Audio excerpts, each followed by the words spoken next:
Hey guys, welcome back to 25 Sweetpeas. Today I'm going to show you 3 ways to wear the Zoya Jelly Brites collection, plus I'm also going to swatch it for you so you guys can see all 3 polishes. First up, we're going to take a look at them. The first one here is Paris, then we've got Molly in the middle, and then we've got Alia. So we're going to go swatch them first. All of these are jelly polishes, which means they are going to be sheer no matter how you put them on. That's just how a jelly is made. They are meant to be transparent and worn in all different ways. So here is one coat of Molly. As you can see, it has pretty good pigmentation. It is obviously sheer because jelly, but this one does cover well enough in 2 coats for me that if I wanted to wear it into, I could. If you wanted a super saturated coverage, I might want to go ahead and go 3 because like when you hold your hands up to the light, you can see through, if that makes sense. Next up, we have Paris, and Paris is very similar to the last one we saw. They're all kind of in the same color family where they're really close. And even when I was trying to clip all these clips together, I was like, okay, wait, is this the right one? But both of those take 2 coats. All of these actually take 2 coats. So let's watch that happen.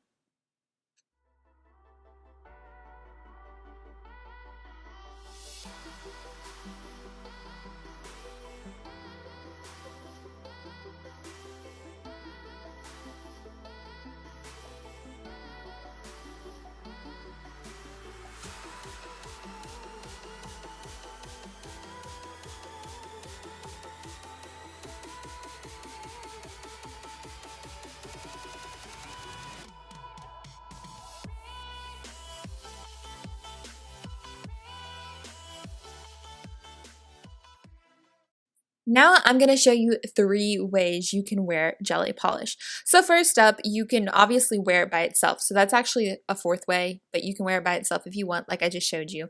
But the 3 ways that you can wear it that's different is this. First up, you start with just 1 coat of that.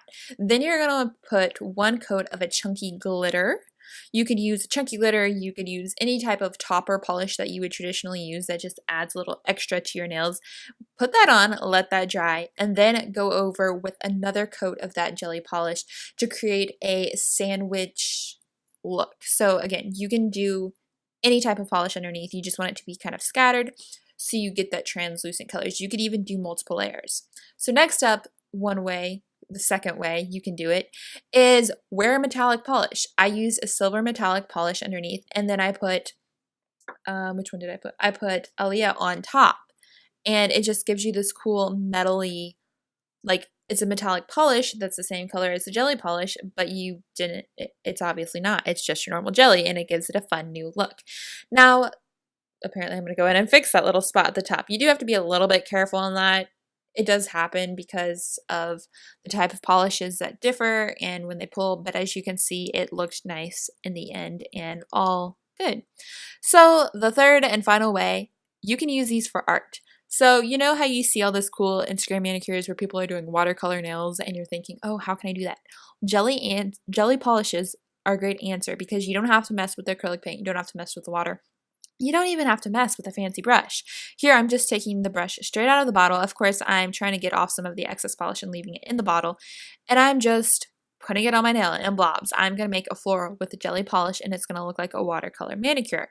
And it's really easy to do. As you can see, I have used like 2 of the different polishes, one for the flowers and then one for the leaves. And the final art that you guys are going to see that I did after the fact is going to look a little different. You can see how I changed up the colors that I used. And I just made it so I could show off all the polishes, but I just wanted to show you a simple version on here to show you guys how to do it. So again, you can change up the colors. In this one, I did the flower detailing in gold. However, in the final manicure, I did it in black, which again, like I said, you can do whatever you like. You could even do a white and make it look really neat, kind of like a reverse stamping type thing. And actually, that's kind of what this design looks. And because of the blobs, they look perfect, but they don't have to be perfect because, you know, blobs, they're just blobs. It's not that big of a deal if it's not perfect, and the imperfectness makes it perfect. Now, how many times did I just say perfect? I probably should have had a little counter on the side. But here is the final look. of that fun manicure. So that is it for this video. I hope you guys enjoyed it. Thank you guys so much for watching, and if you guys want more videos like this, let me know in the comments. Give it a thumbs up, and be sure to subscribe for more videos like this. Again, thank you so much for watching, and I'll see y'all next time. Bye!